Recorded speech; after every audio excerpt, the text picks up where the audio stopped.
आप लोग सुनेला काहे लोग करावल यही 3 बात पर भी रहवे हो। चलो ठीक है कवि जी राधा आवा हो।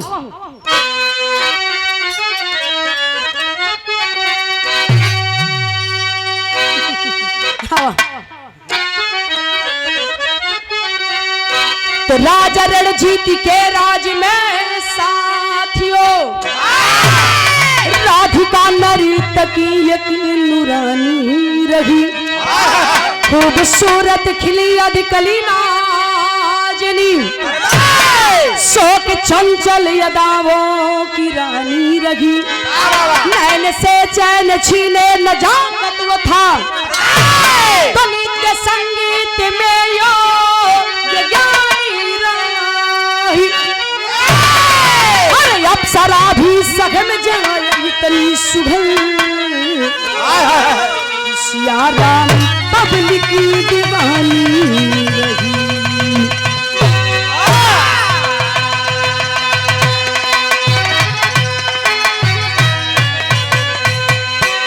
छोटा सा प्रसंग सुने बाबूजी फिर बतावे चलत हिला कहानी छोट बा लेकिन बात ठोस बा। कवन गीत मास्टर आवा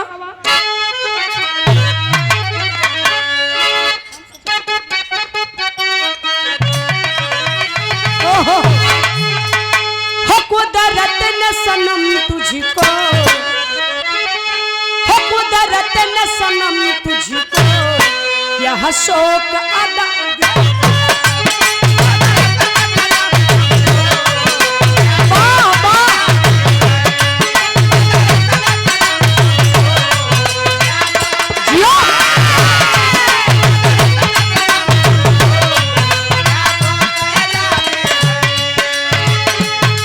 कुदरत ने सनम तुझको क्या शौक लगानी है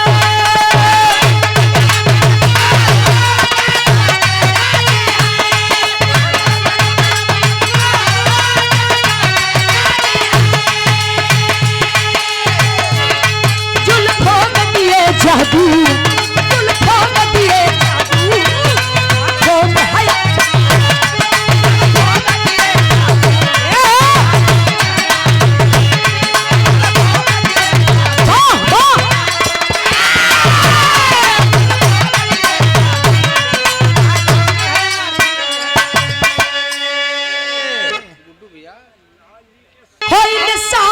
जीवन में हो इंसान के जीवन में एक समय वो आता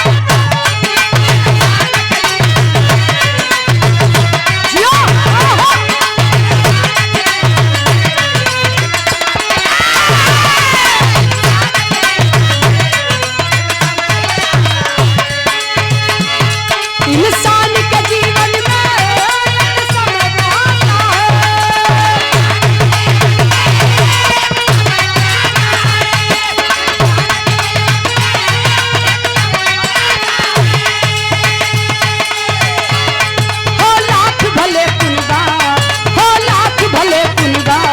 कोई काम न आता है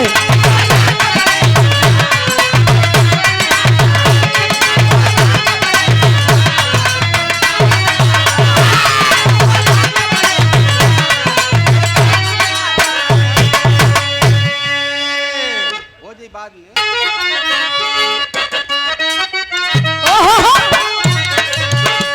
बारह समय यह समय है कोई के छोड़ले सुनाए भैया तब कभी जी लिखत हवन का समय जहां में जब निगाह फेर लेता है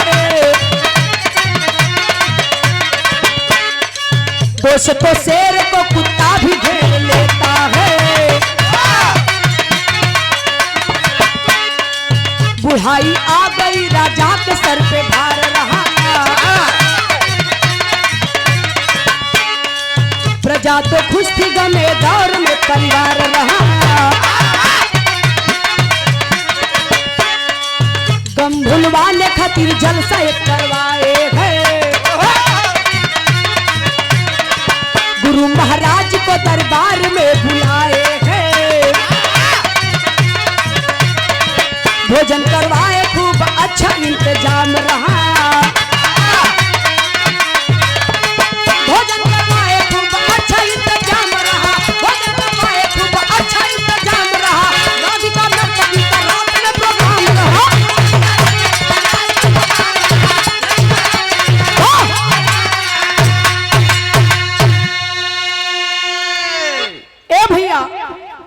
सुने वाले बाबूजी गौर करिहन, कहानी ऐजा से शुरू हो गई। बतावे चलती कि कहानी छोट बा लेकिन बात ठोस मिली। राजा रणजीत का चौथा पानी आ गई, बड़ा उदास हुआ 70 साल के उम्र में। प्रजा आइल कलश की, राजा तुहार उदासी देखना जात हम, उदास मन के ठीक करे खातिर एगो जलसा रखवा देता, सबकर दिल खुश हो जात। एक ही नवरात्र में, यह नवरात्र 9 दिन के पहरा चलत रहे। राजा रणजीत एक ही 9 दिन के दिन में एगो दिन रख दलन जलसा का, और जलसा हो कार्यक्रम ना हो तो शायद बात अधूरी हो जाएगी मेरे ख्याल से। राजा रणजीत भव्य जलसे का आयोजन कर दिए, तमाम अगल बगल के सबके न्योता देहलास, सारे लोगों को इनवाइट करते हैं। राजा सारे लोग निमंत्रण पा करके जब राजा के जलसे में सम्मिलित हुए, इतना पे अभी ना रुकल हुआ। राजा के राज्य में रहे वाली बड़ी सुंदर एक नर्तकी रहल, जो का नाम रहल राधिका, बड़ी खूबसूरत रहल। जितने सुंदर रहे उतने सुंदर गावत रहे, उतने सुंदर नाचत रखे। कहीं से कोनो कमी मालिक ना छोड़ ले रहला। राजाओं के बोलौले हुआ जलसभा में नाच गाना करे खाती। अरे बाप रे बाप, यार तमाम लोग इलन जलसा में अपन खा के भर पेट भोजन वोजन कैला के बाद जलसा के आनंद लेना, घूम टहर के जाए के जब तैयारी कैला तो 4 जने कला, भैया कहाँ जात हवा? जलसा के आनंद ले भैली जा घरे चलल जी का एजा रात बीती का। कला सुनो, रोज तो सुतकी के आज राधिका नर्तकी का नाच देखल जाई। कला रे बाप रे बाप, वो आइल हका, बड़ा नाम रहे राधिका नर्तकी का। राधिका नर्तकी 16 सिंगार 32 आभरण खैखे जब मंच पर चढ़ल, मालूम पड़ा देखवैया के धरवैया लगत हुआ। जितना आदमी पीछे बैठल 50+ चश्मा उतार के फेंक दहला, अखिया चियार चियार ताकत हुआ। काना पिल है दवाई लगा लो तनिसा। ई तोरी गाजीपुर मिलला ले सुनो वाला हो कतवा पिल या दवा। यार राधिका नर्तकी अपन नाच गाना शुरू कैले, हम मास्टर बिरहा में गीत लगल। कवन गीत?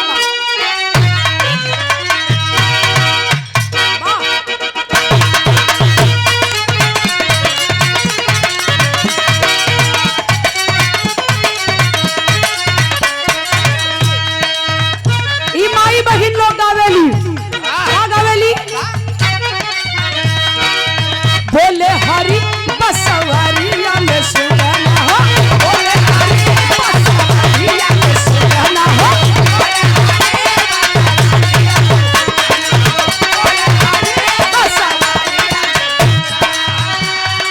पहले के जमाना में जब मोबाइल ना रहे, मर्द मेहरारू का भेंट कैसे हो फेंकू? कैसे? मेला में कौनो दुल्हन का दूल्हा मेला में भेंट करे का डेट दिला, लेट हो गई, भेंट ना भइल। यार दुल्हनिया सरो सिंगार सजा के चलेगी, राजा जी से भेंट होई, मारे उछड़त बजाई खे।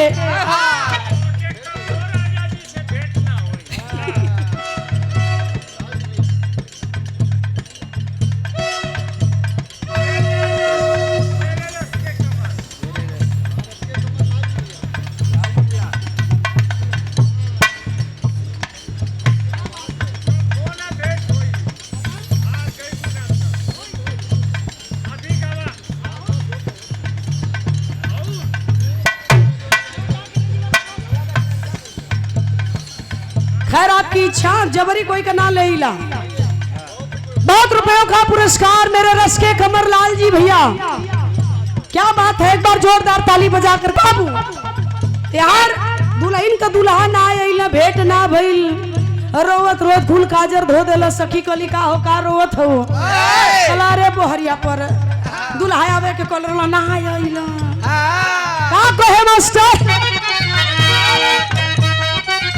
ये कहे वो हरिया पारे मेल हवा में, वो हरिया पारे मेल हवा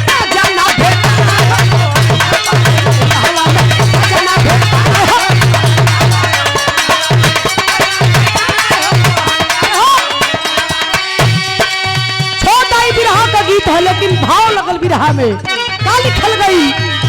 निहाली सब महफिल में, निहाली सब महफिल सुरुलाया ताल है।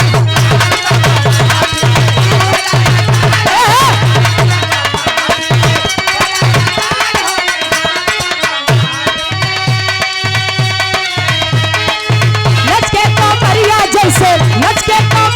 जैसे दिल्ली के जान हो निहाली सब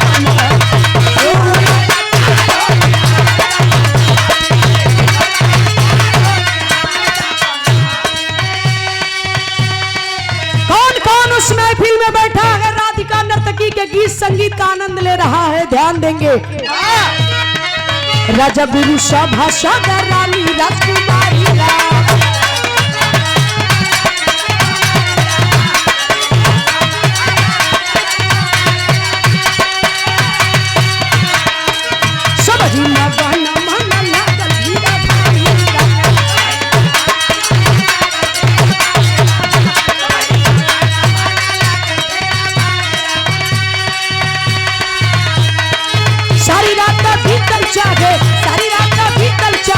कोई के ना ख्याल हो निहाल सब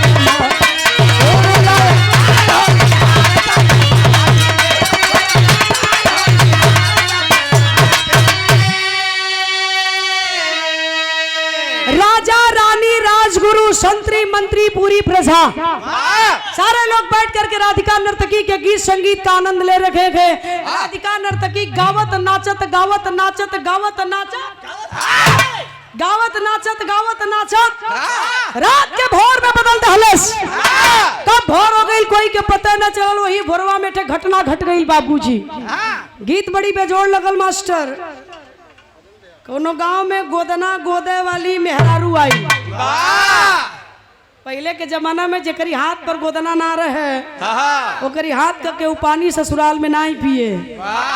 ये समय तो आजकल मारे सब ही टैटू बनवा के चलता। एक हाथ पे ना ही दो हाथे पे लोग टैटू बनवावत बड़ो। का करबा, जमाना बदल गई, आधुनिक परिवेश बा।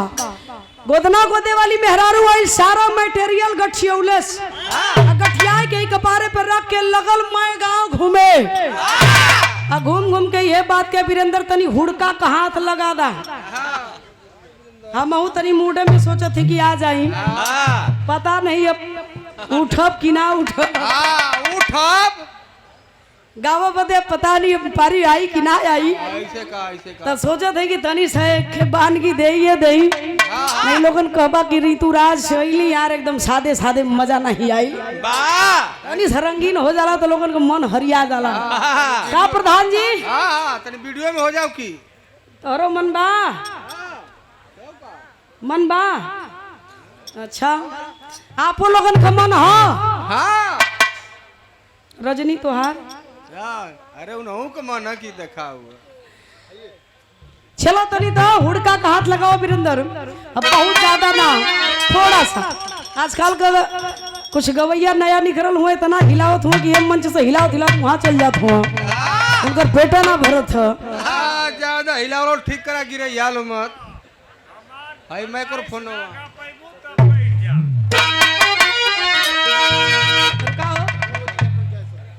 पूर्व जिला पंचायत सदस्य बड़े भैया मास्टर कौन गीत बा भैया।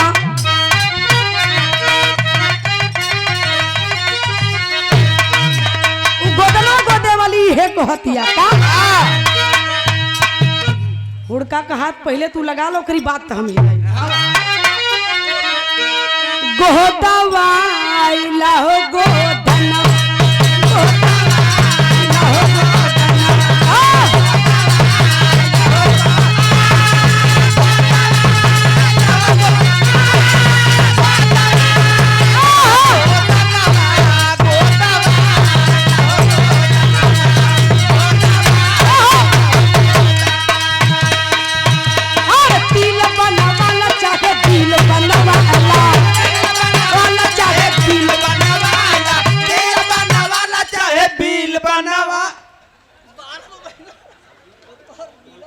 ए भैया यहाँ शहीदी धरती जिला गाजीपुर तोहार है। ऐसा बिल बनेगा घूम घूम के पैसा ले ला। लेकिन कहे का कहे जवन हम कथी फेंकू कहा नहीं तो दिक्कत होई नाइट काट ले छुछिया जइबा घरे छुछिया खावा तभी अरे तिल बनावाला चाहे चाहे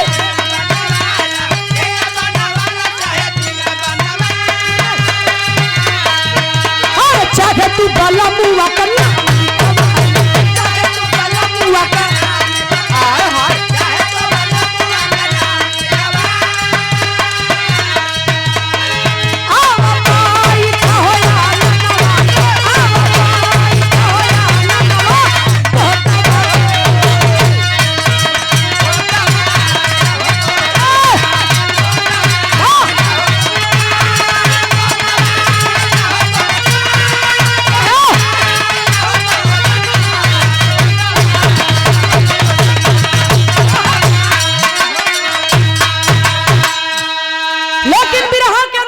का लिखल गई लवा नाचनी रखल नारी नाचनी रखल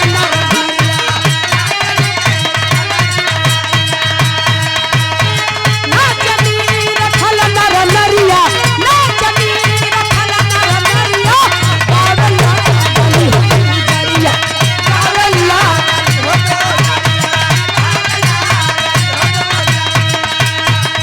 अरे भैली बेसुरत पपैली लचाई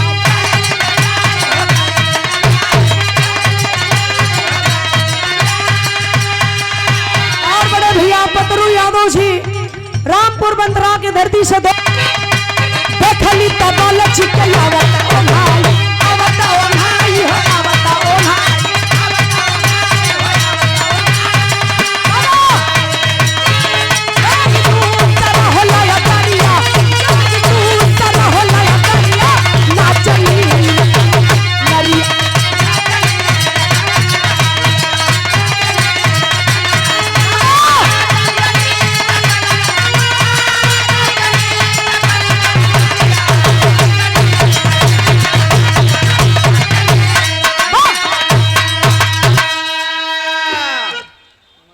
राधिका नर्तकी नाचत नाचत 4 बजे भोरवा में बेसुरा बेताल हो गई।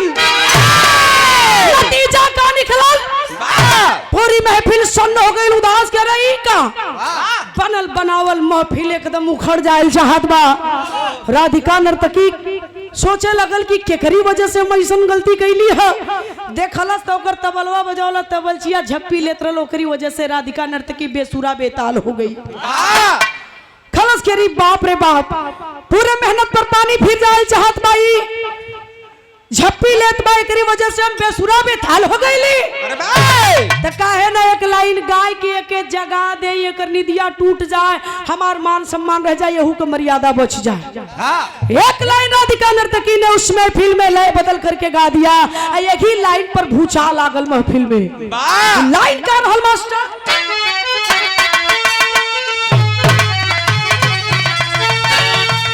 आखिर में चली डूबावा फतिया अरे आखिर में चली डूबावा फतिया ज्यादा बीत गई थोड़ी का बाकी बंदिया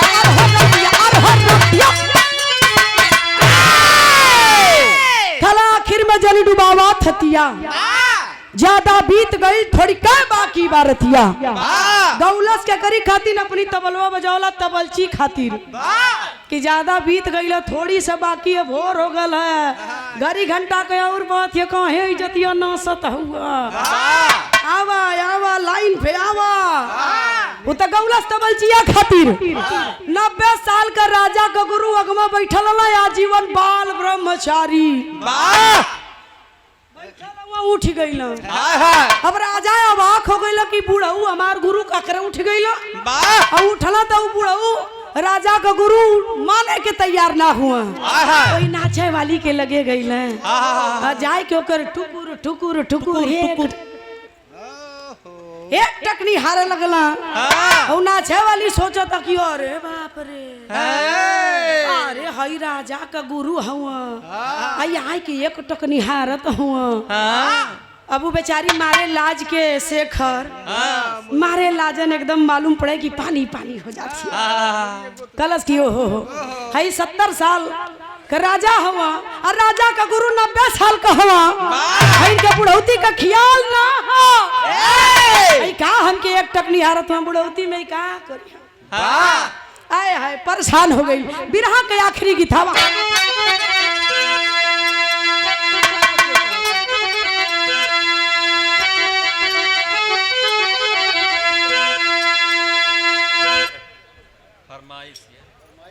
फरमाइश है ए भैया एगो फरमाइश आईली है यादव बिरादरी कम गौले बनी कई लाख आखिरी गीत बा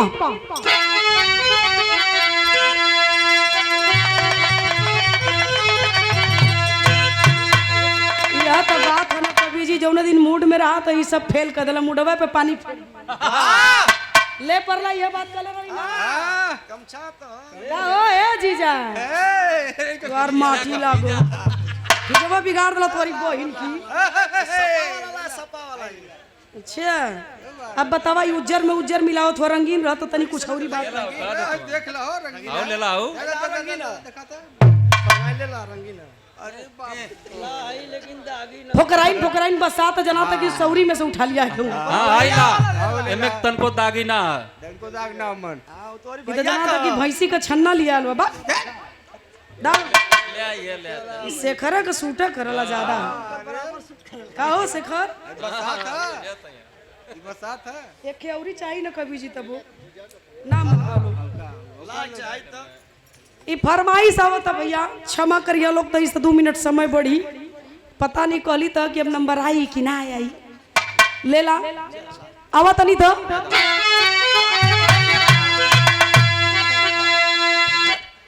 बाय कभी जी कुल का तो लोगन कर देला भैया हल्का फुल्का क्या हार से ले हो एहर से ले वदा हे प्रयागराज के धरती का गो गवैया रहा राम कैलाश दादा आत्मा स्वर्गीय हो गई फेंकू भैया गौला गाय के गईला तू हो गावा गाय के जा कहाँ जाई भैया बनारस सारना ऐसे काम तो के उनके लगवा भेजत हुआ अरे चल जेबू तो हमन के बजावल के कर जाई आवा तनी तो कहे कि यादव बिरादरी के लोग चाहे पाल बिरादरी के लोग हां हमारे खड़े के बड़े ही अच्छे कलाकार हमारे गुरु भाई सर्वेश यादव जी भीतरी सैदपुर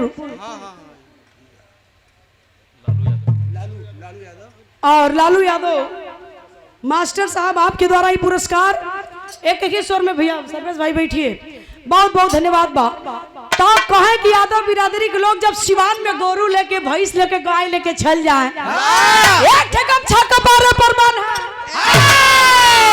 बड़ा बेसुरा सुतल हो कहानी पर के देखा यादव को तबीयत वो अपन आनंद लेता सूत के बिरहा को यादव को गैस बनता सुता दाव के एगो कपारे पर गमछा रहे आई कन्हवा पर गोजी रहे गोजिया में मोबाइल टांग ले एगो बतावा न उस समय मोबाइल कहाँ रहे का रहा तब जूता रहे चुप रहा नहीं तो जूता उतर भी जाला वाह जूता नीचे है अब तनी तक का गवे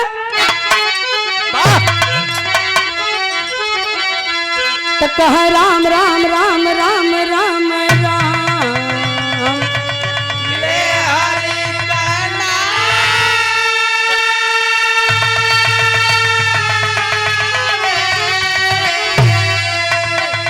कई है गाँव भैया एक बार देखिया दोहरवाया मत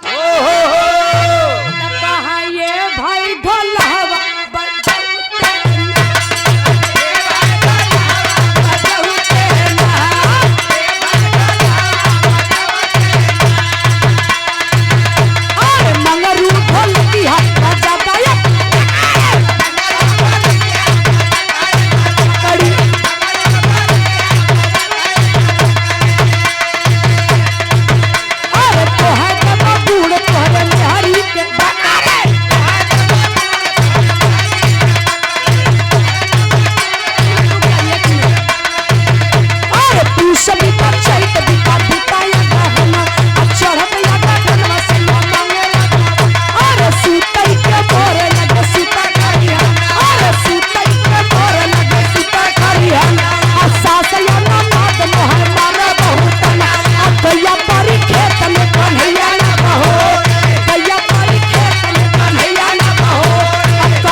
क्षेत्र लगल भी हमें आवा तनी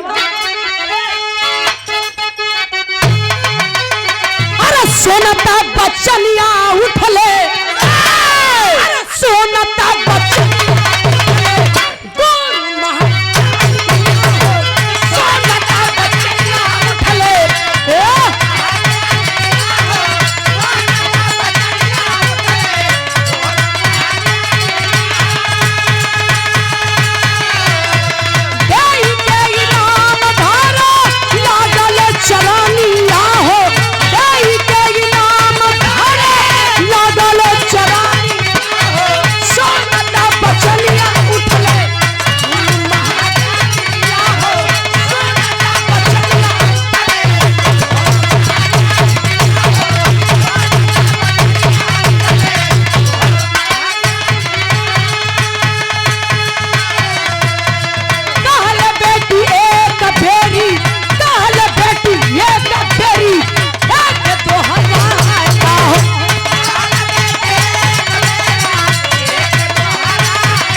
टुकुर टुकुर निहारत हो सारी महफिल सुनने के हई देखा राजा के गुरु को देखा कला ए आई नाचे वाली अब मुँह में को दांत ना है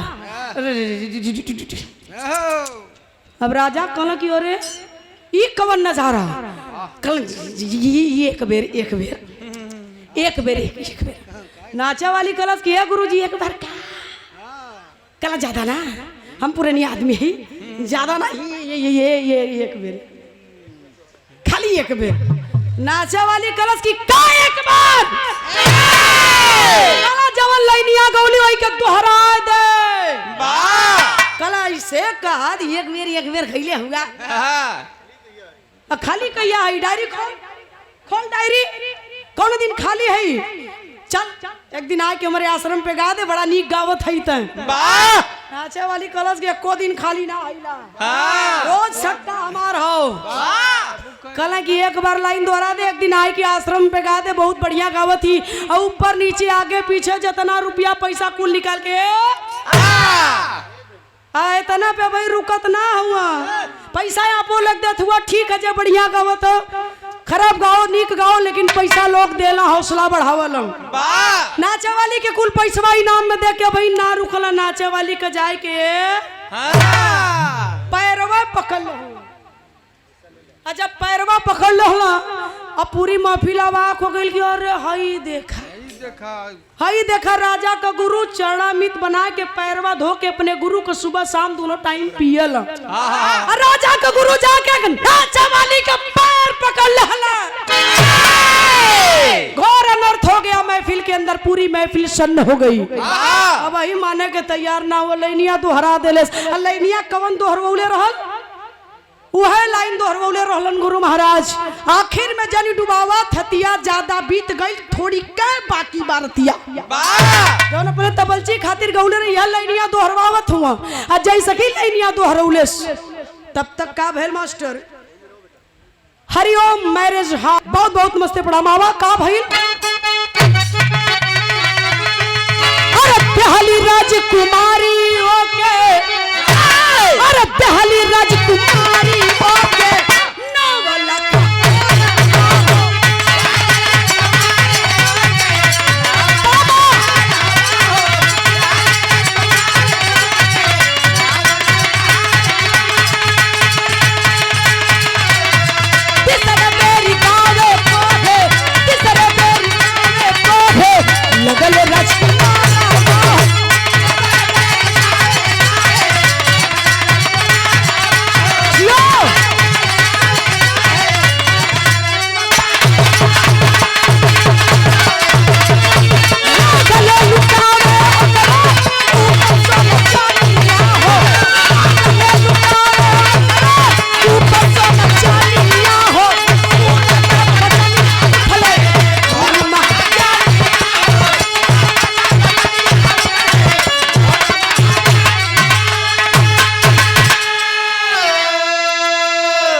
बिटिया एकलौती राजकुमारी उठल अपने गले से 9 लखा हार निकलस।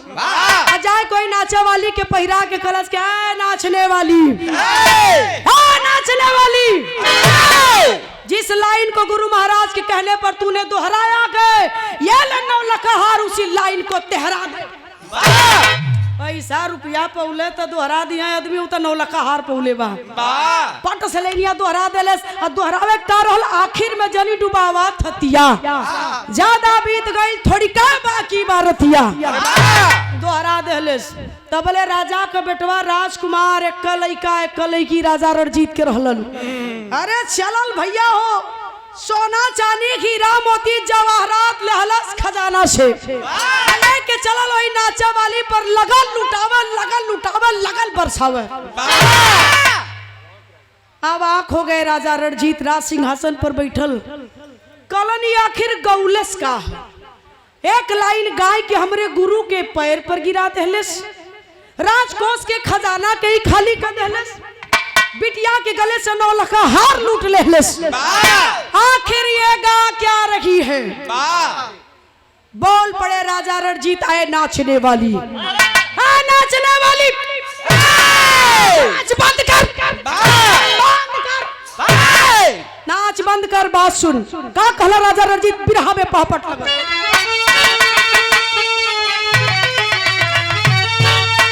कि आग बबूला राजा तवने अरे छनवा मनवा शंका में समझ न पौला का गले सिकनवा मनवा।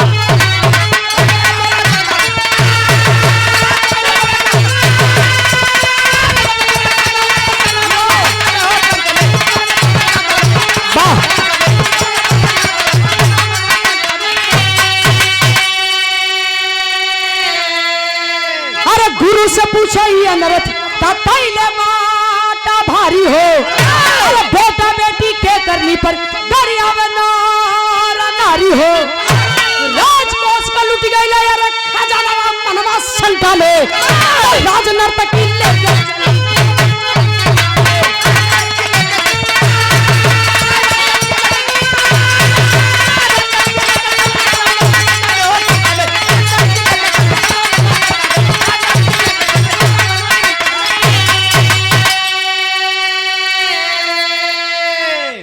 राजा रणजीत का नाच बंद कर। का गौली हरे, का गौली है? हमार खजाना खाली कर दिली, हमरे गुरु के अपने पैर पर गिरा देली, तय गौली का है? अजय नचिया बंद कराओ थो, पूरी महफिल सुन है भैया। इधर बोल पड़ी नाचने वाली राधिका नर्तकी, राजा साहब नाचना गाना लोगों का दिल बहलाना मेरा पेशा है। रहा सवाल पुरस्कार का, मैंने किसी से यहाँ जबरन पुरस्कार नहीं लिया है। जिसे अच्छा लगा, जो मेरी लाइन पसंद आई, उस लाइन पर लोगों ने मुझे पुरस्कार दिया, जिसने दिया नहीं दिया, मैं सभी को किसी से नाराज नहीं हूँ, सबसे मेरा वही व्यवहार है। रहा सवाल आपके गुरु महाराज मेरा पैर पकड़ लिए, तो ये तो मुझे नहीं पता कि आपके गुरु महाराज मेरा पैर पकड़े क्यों। मान जाओ। इधर राधिका नर्तकी कलश के राजा हम जात हिला तोरे महफिल से, जीवन में कबो फिर तोरी राज दरबार में गावे बदे आई ना, जिन हमें बुलाया। हमारी कला रहेगी तो हमें बहुत लोग याद करेंगे, लेकिन याद रखना राजा, कभी जीवन में किसी कलाकार का तिरस्कार मत करना। कलाकार कलाकार होता है, छोटा हो या बड़ा हो, लेकिन उसका कभी तिरस्कार मत करना। मैं जा रही हूँ, लौट कर कभी नहीं आऊंगी। रहा सवाल उस गीत का मतलब बताने का, जिस लाइन पर आपके गुरु मेरा पैर पकड़े, तो मैं चाहती हूँ कि यही गुरु महाराज आपके सामने खड़े गए, ये बात आप उन्हीं से पूछ लीजिए, क्यों मेरा पैर पकड़ लिए, आखिर उस गीत में इन्हें मिला क्या। कई के राधिका नर्तकी तो चली गई, तबलची जितना पौले बार रुपया इनाम उनाम गमछा में आली ली गठियावा, तो कल की हो ले ले, चली बड़ा मेहनत कैले ही जा, कला पुरस्कार। ए भैया, राधिका नर्तकी तो चली गई। अब राजा अपने गुरु से पूछत हुन कि ए गुरु महाराज, 90 साल तो हर उम्र हो गई, आजीवन बाल ब्रह्मचारी हुआ। एक नाचे वाली का पैर पकड़ लेला, शर्म ना लगत रहे।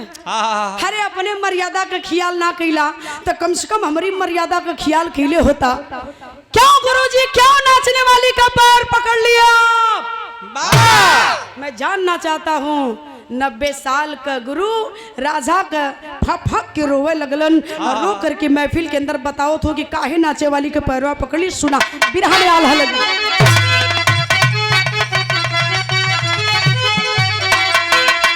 अरे लगले बतावे गुरु, अरे लगले बतावे गुरु, ज्ञान तक कहानियां भैया,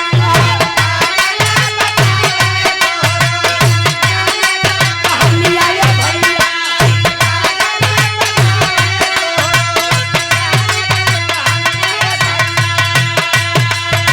नर्तकी का यह शान हमारा पे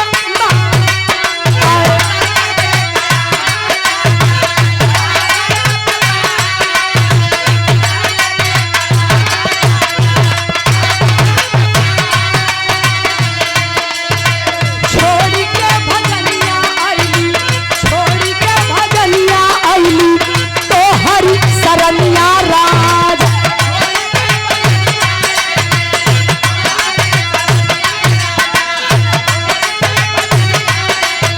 क्या बात है?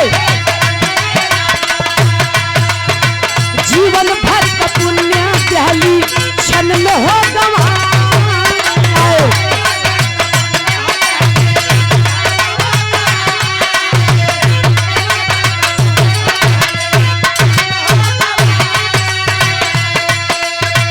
यही से चतावे खातिर गावला रगिया राज।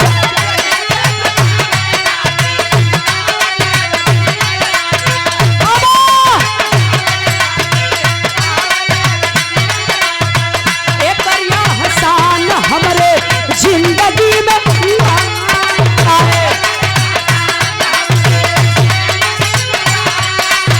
क्या बात है?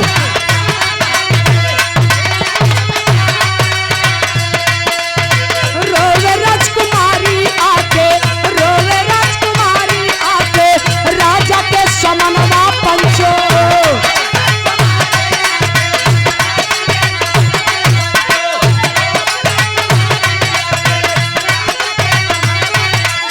सुन के बचनिया सबकी घायल चाहता।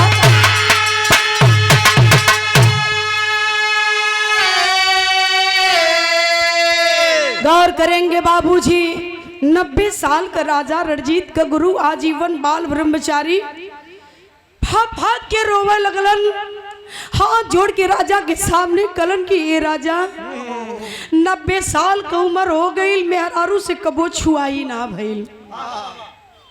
ब्रह्मचारी को मैंने कायम रखा। ब्रह्मचारी हैला 90 साल का तपस्वी हैला, जिंदगी भर जंगल में राम राम कैली। जीवन का पहली भूल तब कैली राजा जब ये महफिल में आय के बैठ गई और वो नाच देखे लगली। जिंदगी की पहली भूल मेरी। और दूसरी भूल हम तब कर बैठली राजा जब वो की नाचे वाली पर मोहित हो गई। दूसरी भूल कैली, हम भुलाए गईली बारे कलाकार, हम भुलाए गईली राजा कि हम 90 साल का तपस्वी गईला, एक नाचे वाली है। गौर करेंगे बाबूजी, बड़ी बिरहा सुन ले होगा लोग।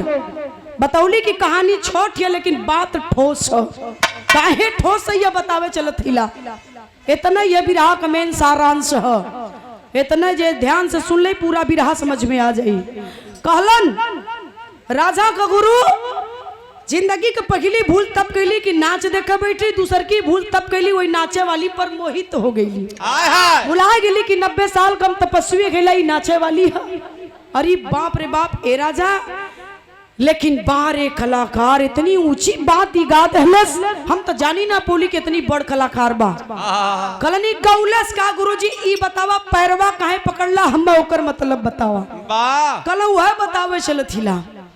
ए राजा जिंदगी भर मेहरारू से छुआई ना भई, 90 साल जंगल में राम राम कैली, आ जब नाच देखे अली एकरे सुंदरता पर मोहित हो गईली। और वह 90 साल का तपस्या हमार ब्रह्मचर्य हमार 90 साल का जवन बचल रहल वो टूटे के कागार पर पहुंच गया। मोहित हो गईली। हे राजा, लेकिन धन्यवाद है इस नाचने वाली को, कैसे जान गई कि गुरु महाराज का तपस्या 90 साल का व्यर्थ हो जाई। आइन मौका पर हमार तपस्या बचा दिले, हमार धर्म बचा दिले जाए से। कलन कैसे? कलन जब वह गौलेस की आखिर में जनी डुबावा थतिया, ज्यादा बीत गई थोड़ी कै बाकी बारतिया। तब हमारे समझ में आ गल कि जब 90 साल बचा लेली, साल 2 साल 5 साल के और मेहमानी ओकरे बाद परलोक सिधार जाब जिंदगी भर तपस्या कैली, क्षण भर के सुख खातिर जिंदगी भर का तपस्या हम व्यर्थ करे जाती, घोर अनर्थ हो जाई। बात का समझिए बाबूजी। कहत ये यहाँ का करे आ गिला, तुहार जगह ना, वही तुहार जगह जहाँ जिंदगी भर राम राम कैला, यहाँ का करे बैठ गईला। तब हमारे समझ में आयल कि आखिर में जनी डुबावा थतिया, ज्यादा बीत गई थोड़ी कै बाकी बारतिया। साल 2 साल के मेहमानी ओकरे बाद चल जाओ। बस राजा अब जा थिला, बहुत ऊंची बात बता दे। अरे बा कहीं के राजा का गुरु महफिल से कहला जाती, अब जिंदगी में फिर कबो आई बना मैं बुलाया मत। चल गईला। अब राजा अपनी बिटिया से पूछो तो उनकी 9 लाख हार ले जाके दे दिलियो के पुरस्कार में। गुरु तो ज्ञानी था, बात को समझ गया, लेकिन ऐ बेटी बताना होगा कि तूने 9 लाख हार नाचने वाली को क्यों दिया। अब राजा का लड़की रोवे लगल और रो करके बतावत है का बतौलस बिरहा के आखिरी लाइन।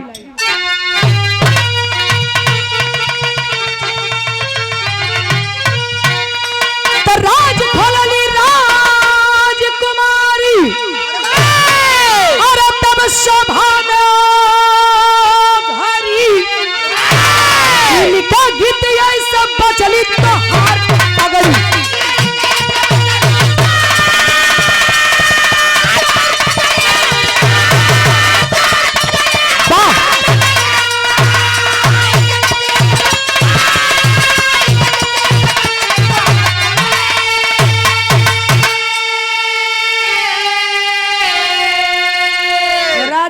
कैसन बिटिया ओकरे गीत से हमार पगड़ी बचल, एकर मतलब कल सुना बताओ थी का कहले। कहा मंत्री के साथे भगती, और मंत्री के साथे भगती, बात मार माना, कर दियो न से शादी दुनिया देख तो के ताना। गाना सुननी ज्यादा बीतल जानो निशान हरी, इनका गीत ये सब प्रचलित तो हार।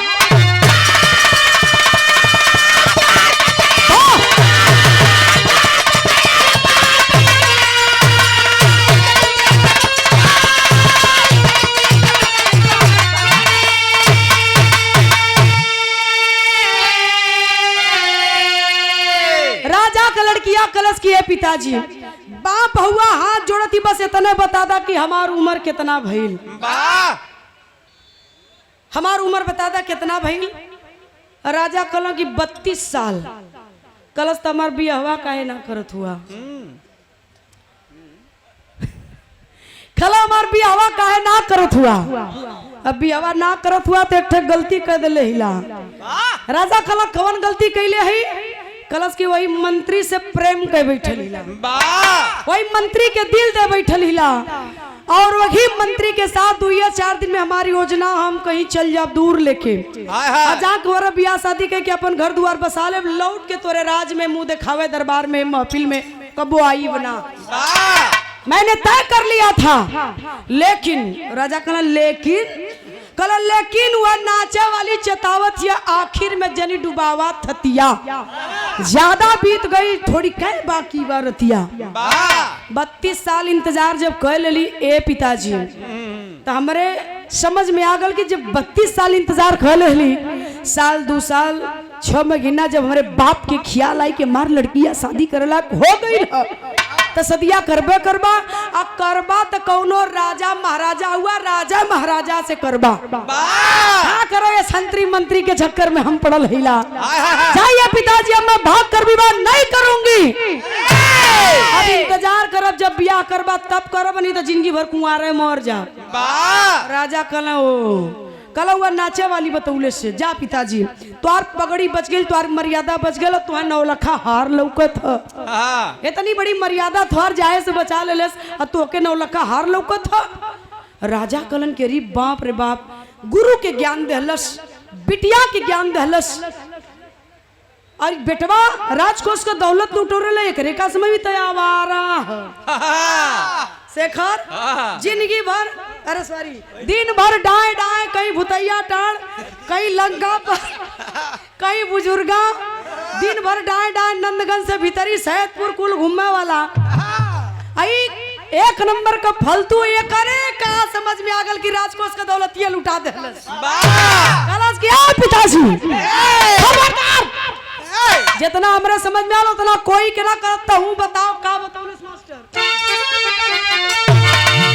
कह राजकुमारी हम बनवली बाबू या जनवा, अरे हत्या तोहार कई के बनती हो राजनवा, मनवा लोभ में मचल गया रे हमारा लहरी, इनका गीत ऐसा बचली तोहार।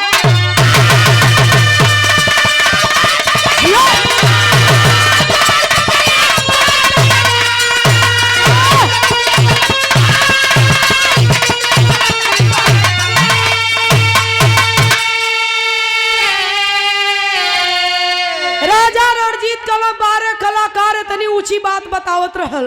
कला लइकवा राजा का कि ए पिताजी 70 साल का हो गिला, तोरा शर्म ना लगत? कला बेटवा होके लाज शर्म धरइबे। कला 70 साल का हो गिला, मर्दवा तोरे लाज ना लगत क्या? पहले राजा बन के बैठल बा राजगद्दी पर, हम 40 साल का हो गिली, हमर राजा कब बनी बा? 60 साल में लोग कुर्सियां छोड़ देला, रिटायर हो जाला, तू अब वहीं ले बैठल हुआ, तोरे शर्म ना लगत? ये 40 बरिस के हो गई हम राजा ना बनत भाई, यही कोर में हम एक योजना बना ले लेला। राजा कहला कौन योजना? कल तू हम मुआई।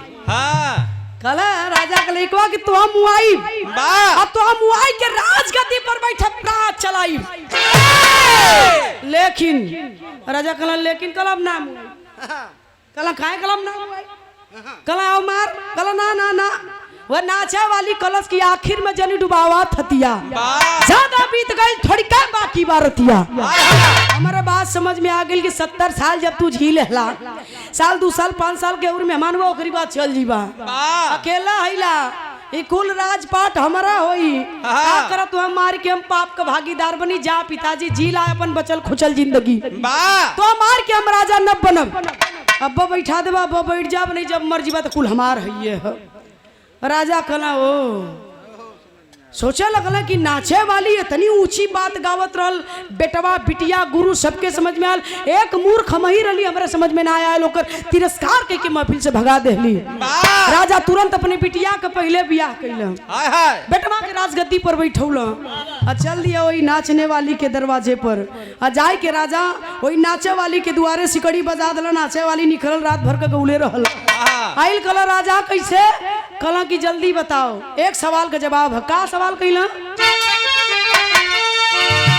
कहा गितिया के लिखले से राजा पूछे गिरे आस हो, अरे नर्तकी बतावे हमर तो भी कालिदास हो।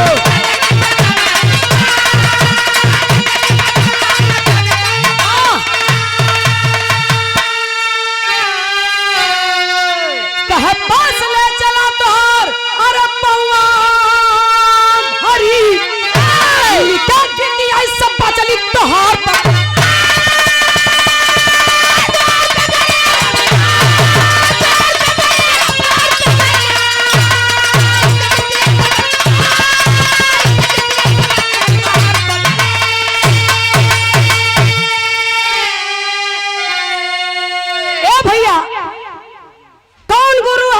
किसकी शिष्या गए, किसकी लिखी गीत गाती है? ये मेरा सवाल है, बता। कल बस इतने बदे यहाँ दौड़ के आवे के खाए जरूरत रहल, हम बोला लुलता मई आगल होई। कल केकर लिखल तय गावेली बोल? कल मेरे गुरु को दुनिया के लोग जानते हैं, पूरी दुनिया जानती है, मेरे गुरु प्रकांड विद्वान हैं। पहली मत बुझाओ, साफ साफ बताओ, टाइम ना है। कल की सुना, प्रकांड विद्वान महान कवि कालिदास की मैं शिष्या हूँ भाई, मेरे गुरु उन्हीं की लिखी गीत गाती हो। कल बस मुलाकात करा दे, जिसकी शिष्या इतनी तेज हो तो गुरु कैसा होगा। ले चल जल्दी भेंट कराओ। ले गई कवि कालिदास से भेंट करोलस। राजा रणजीत का पैर पकड़ लो ना। कला अरे राजा यहाँ कैसे कहा बात है। कला एक कवि जी, आपकी शिष्या ने मेरे भरे दरबार में ऐसे गीत गाया कि मेरे 90 साल के गुरु को अपने पैर पर गिरा दिया। ये आपकी शिष्या कोई साधारण नहीं है। कला यहाँ का करे अलवा ही बतावा। कला अपन चेला बना छोड़ के माया की दुनिया आली, तोरे शरण में अध्यात्म की दुनिया में जायल चाहती। छोड़ा कुल बात, अपन चेला बनी बाकी ना। अपना शिष्य स्वीकार कर लिए कवि कालिदास जी राजा रणजीत को, और चले गए छोड़कर माया की दुनिया को आध्यात्म की दुनिया में। यह होता है गीत संगीत का असर। एक लाइन का कई लाख मतलब निकरेला। जेके जहां समझ में आवाला वहां सटा लेला, जेकरे समझे में नाल कपारे पर से गुजर गल ओकर बातें ना करत। कहानी खत्म, खानदान का परिचय। गुरु बिहारी गुरु रमन ऐसे थे इसी वतन में। अरे श्यामा सीताराम भरत जी विश्वनाथ ही क्या मन में। लगी इलाहाबाद चला।